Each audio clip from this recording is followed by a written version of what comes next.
ওই শাসনের সময় অর্থাৎ 1962 সাল থেকে 1988 সাল এই সময় মূলত রোহিঙ্গাদের উপর প্রথম গণহত্যা চালানো হয় 1978 সালের দিকে আমরা জানি। তখন প্রায় 2.5 লক্ষের মতো রোহিঙ্গা বাংলাদেশে চলে এসেছিল, যা পরবর্তীতে 1,80,000-এর মতো আবার পুনরায় প্রত্যাবাসন করিয়েছিল বাংলাদেশ। এবং আরেকটা বিষয় হলো 1978 সালে যে অপারেশনটা পরিচালনা করেছিল রোহিঙ্গাদের উপর, তার নাম ছিল অপারেশন ড্রাগন কি। তো এই অপারেশন যখন পরিচালনা করে তার উপর ভিত্তি করে মূলত 1982 সালের দিকে আরএসও অর্থাৎ রোহিঙ্গা সলিডারিটি অর্গানাইজেশন গঠিত হয়। এই রোহিঙ্গা সলিডারিটি অর্গানাইজেশন এটা মূলত রোহিঙ্গাদের স্বাধীনতার পক্ষে কথা বলে এবং রোহিঙ্গাদের যাবতীয় পজিটিভ যে দিকগুলো সেগুলোর বিষয়ে আলোচনা রাখে। তো রোহিঙ্গা সলিডারিটি আর্মির সাথে আরসা অর্থাৎ আরাকান রোহিঙ্গা স্যালভেশন আর্মি এর একটা সংঘর্ষ রয়েছে। তো এই আরএসও মূলত 1982 সালে ওই অপারেশন ড্রাগন কিং এর পরবর্তী ফলস্বরূপ এটা গঠন করেছিল। আর আরএসওর বর্তমান প্রধান সেটা হচ্ছে মোহাম্মদ আইয়ুব খান। তো 1988 সালে যখন সামরিক বাহিনীর বিরুদ্ধে বিদ্রোহ হয়, তখন সেই বিদ্রোহটা করেছিল মূলত দেশের জনগণ, সংখ্যালঘু ব্যক্তি এবং স্টুডেন্টরা। কিন্তু সেটাকে বেশি দিন চলতে দেয় নাই। কিন্তু পরবর্তীতে জেনারেল সামোয়া তিনি 1988 সালে আরেকটা সেনা অভ্যুত্থান ঘটান, দ্বিতীয়বারের মতো অভ্যুত্থান ঘটায় এবং ক্ষমতা দখল করেন। এবং তখনই কি করে পরবর্তীতে ওই state law and order restoration council যেটা সেটা গঠন করেছিল। এবং সেটা যখন গঠন করে তারা বলে যে তারা পরবর্তীতে একটা সুষ্ঠু নির্বাচনের জন্য বা দেশের যাবতীয় আইন শৃঙ্খলা এটাকে কন্ট্রোল করার জন্য বা পুনরুদ্ধার করার জন্য মূলত এই state law and restoration council যেটা এটা গঠন করার কথা বলেছিল। এবং এরই ফলস্বরূপ 1988 সালে আপনারা জানি যে অং সান সুচির এনএলডি অর্থাৎ ন্যাশনাল লিগ ফর ডেমোক্রেসি সেটা গঠন করা হয়েছিল। অর্থাৎ 9 দিনের মাথায় the state law and order restoration council যেটা ছিল সেটা গঠন করেছিল 1988 সালের 18ই সেপ্টেম্বর। কিন্তু এনএলডি গঠন করা হয়েছিল তার 9 দিন পর অর্থাৎ 1988 সালের 27শে সেপ্টেম্বর। এবং এরপরে যখন 1990 সালে নির্বাচন দিয়েছিল সেই নির্বাচনে অং সান সুচি সংখ্যাগরিষ্ঠতা লাভ করে। কিন্তু সামরিক বাহিনী তার এত ক্ষমতা দিয়ে বিভিন্ন টালবাহানা করে এবং 1990 সালে তাকে গৃহবন্দী করা হয়েছিল। এবং গৃহবন্দী থাকা অবস্থায় 1991 সালে অং সান সুচি নোবেল পুরস্কার পেয়েছিল। আমরা এটা অনেকে জানি। এখানে সাধারণ জ্ঞান হিসেবে একটা জিনিস বলে রাখা ভালো যে আমরা যে বর্তমানে যে তাতমাতো বলি, এটা মূলত যে বার্মা ন্যাশনাল আর্মি ছিল সেটা থেকে নাম পরিবর্তন করে তাতমাতো নাম ধারণ করেছিল 1954 সালে। 1947 সালের পর 1974 সালে দ্বিতীয়বারের মতো সংবিধান প্রণয়ন করা হয়েছিল। তো এটা পূর্বে ছিল অর্থাৎ 88 পূর্বে ছিল, যেটা বলতে ভুলে গেছিলাম। এবং 1974 সালে বিভিন্ন প্রকার আন্দোলন হয়েছিল। এবার বলেছিলাম যে 1978 সালে অপারেশন ড্রাগন কিং পরিচালনা করা হয়েছিল, সেটা তো বলা হয়েছে। তো 1988 সালে যখন অভ্যুত্থান ঘটে সেই অভ্যুত্থানের পর আবার পাল্টা অভ্যুত্থান হয় এবং তার পরবর্তীতে অর্থাৎ 1989 সালে মিয়ানমারের নাম পরিবর্তন মানে বার্মার নাম পরিবর্তন করে মিয়ানমার রাখা হয়েছিল। এবং তৎকালীন যে রাজধানী ছিল রেঙ্গুন, সেই রেঙ্গুনের নাম পরিবর্তন করে ইয়াঙ্গুন রাখা হয়েছিল। আমরা জানি যে মায়ানমারের বর্তমান রাজধানী হচ্ছে নেপিডো। এই নেপিডো রাজধানীর মর্যাদা লাভ করেছিল 2005 সালে। তো রোহিঙ্গা সংঘাত, এখানে রোহিঙ্গা সংঘাতের মূল কারণটা যদি আমরা দেখি সেক্ষেত্রে 1982 সালে যেই বার্মা সিটিজেনশিপ ল তৈরি করেছিল, সেই লয়ে মূলত 135টা জাতির কথা উল্লেখ করা হয়েছিল এবং আরাকান রাজ্যে বলা হয়েছিল যে 60টি জাতি, কিন্তু সেখানে রোহিঙ্গাদের কোনো নাম ছিল না। পরবর্তীতে রোহিঙ্গারা ক্ষুব্ধ হয় এবং তারা মূলত তখন থেকেই নাগরিকত্বহীনভাবে চলতে থাকে এবং একটি পর্যায়ে তাদের মাঝে 1990-91-তে অত্যাচার করা হয়। পূর্বে 1978 সালের কথা বলেছি। এরপরে 2012 সালে সাম্প্রদায়িক দাঙ্গা হয়। তারপরে 2015, 2016, 17 সর্বশেষ রোহিঙ্গাদের উপর আক্রমণ হয়। ক্লিয়ারেন্স অপারেশন পরিচালনা করা হয়েছিল 2017 সালে।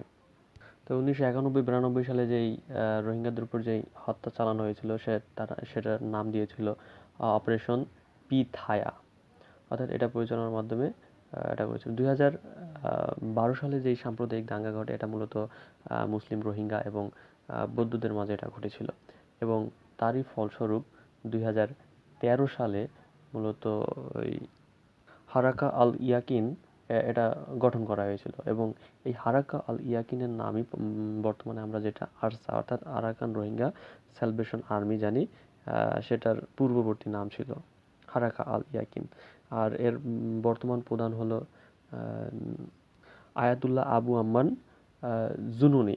হ্যাঁ, তিনি মূলত একজন রোহিঙ্গা এবং তিনি পাকিস্তানে জন্মগ্রহণ করেন এবং সৌদি আরবে বড় হন, এবং তিনি মূলত এই আরাকান রোহিঙ্গা স্যালভেশন আর্মিকে পরিচালনা করে থাকে, এবং তাদের সাথে আরএসও অর্থাৎ রোহিঙ্গা সলিডারিটি অর্গানাইজেশনের একটা মনোমালিন্য অর্থাৎ সম্পর্কের ভালো দিক লক্ষ্য করা যায় না। তো 2017 সালে মূলত সর্বশেষ রোহিঙ্গাদের উপর যে আক্রমণটা করানো হয়েছিল তার পেছনে দায় স্বীকার করে নিয়েছিল আরাকান রোহিঙ্গা স্যালভেশন আর্মি। তারা মূলত যে বাংলাদেশ মায়ানমার সীমান্তের চৌকিতে যেই জায়গাটা সেখানে মূলত আক্রমণ করেছিল, এবং পরবর্তীতে 9 জন মায়ানমারের সেনারা মারা যায়, অফিসাররা মারা যায়, এবং পরবর্তীতে অপারেশন ক্লিয়ারেন্স অপারেশন পরিচালনা করা হয়েছিল এই রোহিঙ্গাদের উপর। তো শুরুতে মায়ানমার সরকার এটা মূলত আরএসও তাদেরকে দোষারোপ করেছিল। এখানে একটা জিনিস বলে রাখি যে আরএসও রোহিঙ্গা সলিডারিটি অর্গানাইজেশন তাদেরকে মূলত দমন করার জন্য, অর্থাৎ তাদের মোটামুটি পপুলারিটি আস্তে আস্তে বৃদ্ধি পেতে থাকে। পরবর্তীতে তাদেরকে দমন করার জন্য মূলত 1991-92 সালে ওই আক্রমণ চালানো হয়, বা তাদের উপর সামরিক আক্রমণ চালিয়েছিল মায়ানমারের জান্তা বাহিনী। একটা ইনফরমেশন বলতে গেলে অনেক ইনফরমেশন রয়ে যায়, পুরোপুরি ইনফরমেশন বলা হয় না। এক্ষেত্রে আমরা জানি যে মায়ানমারের সর্বশেষ সংবিধান প্রণয়ন করা হয়েছিল 2008 সালে। এই 2008 সালের সংবিধান প্রণয়নের আগে মূলত 2007 সালে আবার একটা স্যাফরন বিপ্লব ঘটে, যাকে বাংলায় বলা হয় জাফরান বিপ্লব। এই বিপ্লব এটা বলার মূল কারণ হলো যে তৎকালীন যে বৌদ্ধরা ছিল তারা মূলত এমন এক ধরনের পোশাক পরে আসতো যেটা জাফরানের মতো লাগতো, মানে দেখতে দেখা যেত এক ধরনের চাদর। তো ওই চাদরের উপর ভিত্তি করেই তাদের অংশগ্রহণ করার কারণে এটা মূলত জাফরান বিপ্লব নাম ধারণ করেছিল। অর্থাৎ 2007 সালের দিকে যখন তেলের পরিমাণ বা জ্বালানির মধ্যে যখন প্রচুর পরিমাণে মানে অর্থ মানে কেনার জন্য অর্থ বেড়ে যায়, অর্থাৎ আমি যেটা বলতে চাইছি সেটা হচ্ছে যে জ্বালানি তেল এবং পেট্রোল ডিজেল এগুলোর মানে দাম খুব বৃদ্ধি পায়, যা মূলত সাধারণ জনগণের হাতের বাইরে ছিল। তো সেই বিষয়টা জনগণ মেনে নেয় না, এবং তৎকালীন বৌদ্ধ ভিক্ষুরা এটা মেনে নেয় না, এবং তারাও মূলত রাস্তায় নেমে আসে এবং বিশাল এক ধরনের আন্দোলন তৈরি করে, যার ফলস্বরূপ 2008 সালে সংবিধান প্রণয়ন করা হয় এবং 2015 সালে নির্বাচন দেওয়া হয়েছিল। তো এর আগে 2010 সালে একটা নির্বাচন হয়, কিন্তু সেই নির্বাচন মূলত এনএলডি বর্জন করেছিল, অর্থাৎ সেটা অংশগ্রহণ করে না, এবং একতরফাভাবে সামরিক বাহিনী এটা নির্বাচন করেছিল এবং জয়যুক্ত হয়েছিল।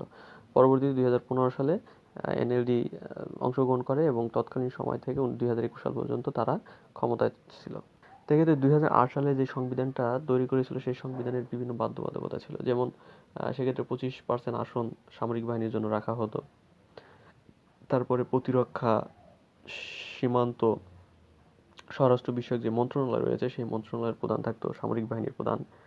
এরপরে 2 জন উপরাষ্ট্রপতি যারা ছিল তাদের একজন থাকতো আপনার সেনাবাহিনীর লোক। এছাড়া যারা বিদেশি নাগরিকত্ব ছিল যাদের, তারা মূলত কোনোদিন প্রেসিডেন্ট হতে পারতো না, যার ফলস্বরূপ অং সান সুচি তিনি মূলত মায়ানমারের এখন পর্যন্ত প্রধানমন্ত্রী অথবা রাষ্ট্রপতি হতে পারেনি।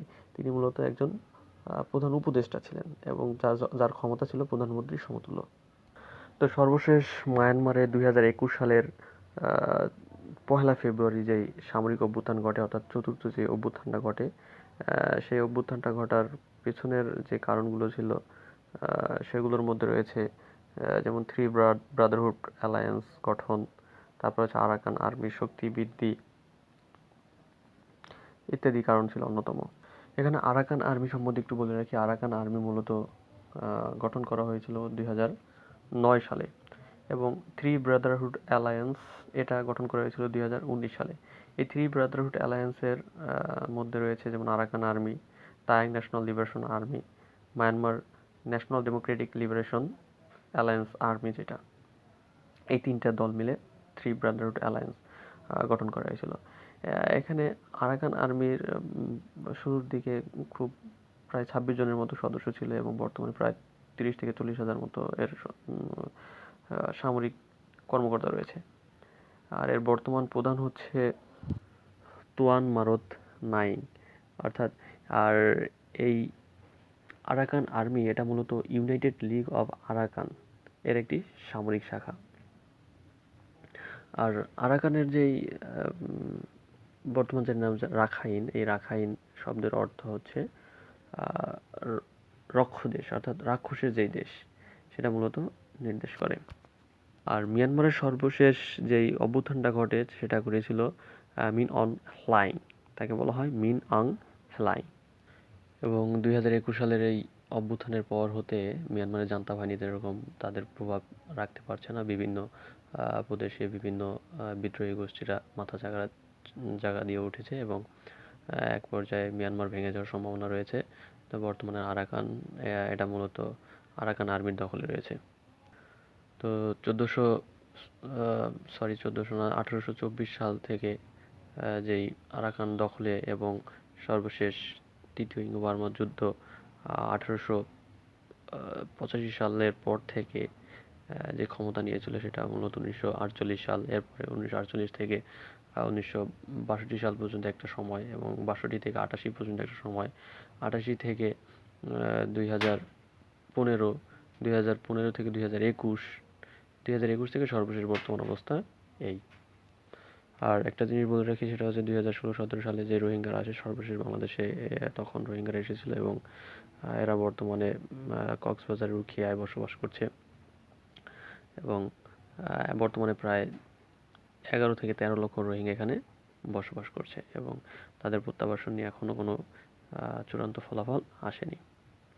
তো ঠিক আছে, ভালো থাকবেন সবাই, সুস্থ থাকবেন, আল্লাহ হাফেজ।